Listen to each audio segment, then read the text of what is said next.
Let us now dive into advanced motion graphics using keyframes. First thing you want to do is before you use the keyframes, we need to decide what we want to keyframe. What do we want to build this motion graphics onto? So we're going to grab the single candle builder and we're going to add a candle onto the chart.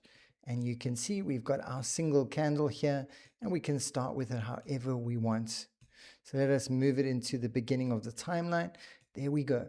So now what we want to do is we want to open the keyframe panel. If you look down here, this is the keyframe panel over here, right next to the chart blocks. And if we click keyframes, it opens the keyframe panel. You can see in the keyframe mode, we have quite a variety of different options.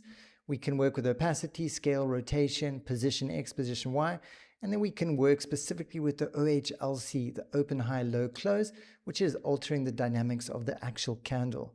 Then over here, you can see we've got the keyframe pad. Now this keyframe pad will automatically align with the size of the layer. So you can see this layer that's on the timeline right now, the keyframe pad will become the same size. And then over here, we've got our presets. We're not going to use the presets. We're going to actually use the actual panel to create our own custom keyframes. So the first thing you want to do, once you've got the layer, you can see we've got the layer selected, we want to click add. Now the first add you always want to put at the beginning of the layer because it solidifies exactly what the opacity is, what the scale, the rotation, position X and Y at that exact moment when you clicked add. So it creates a record of the exact position, scale, size, all the details of what you see in this candle right now. Then we can alter it, but you always want to move the timeline up a little bit. So we'll move it just a little bit, maybe a few seconds forward, and then we can start altering it. So let's start by bringing the high down and bringing the low up. And then we move a little bit forward in the timeline again. And then we're going to bring the low down again and the high up again. And then we move a little bit more down into the timeline. And then we can actually start altering the open and the close. So let's see what we've got. Let's rewind and let's play. So you can see now we've got this nice movement happening. And then we can come over here onto the dashboard and say we want a bit of rotation. So we can rotate a bit, we move it up, we can change the scale, so maybe we make it bigger. And then what we can do is we can take it right to the end, and then we can scale it all the way down and give another little rotation. So let's see what we've created.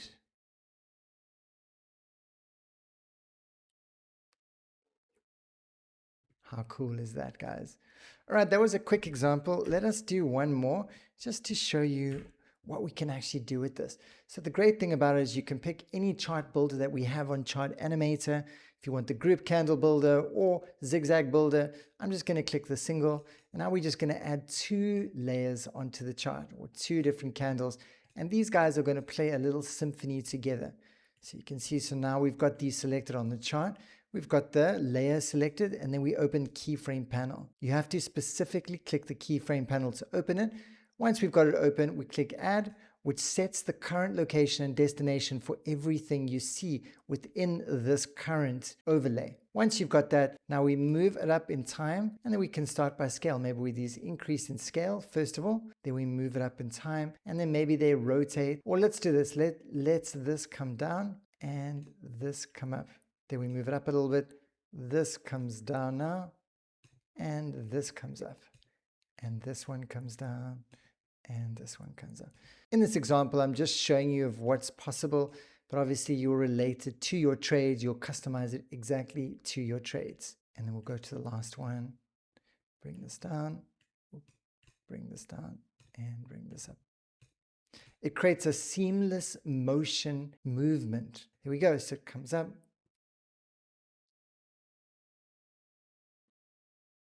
There you go, guys. And that is how you use the keyframes. You can alter any one of these, the opacity, the scale, the rotation, and the position. And then you can alter any one of the panels of the OHLC. So something else, when we're on the chart, we can actually manually move them. You can see I'm taking the low and manually moving it, or we can alter it over here. We can move it down. You can see the old low is going down now. So you can use it on the panel if you want more precise movement. The same with this over here. If we want to only get a little bit of rotation, we can use this dashboard. You can see we've got this little panel which allows more specific movement. So if I want to go one point at a time, which makes it easy for me to navigate and decide exactly how you want to use your keyframes. All right, guys, let us jump to the next ChartAnimator Academy video.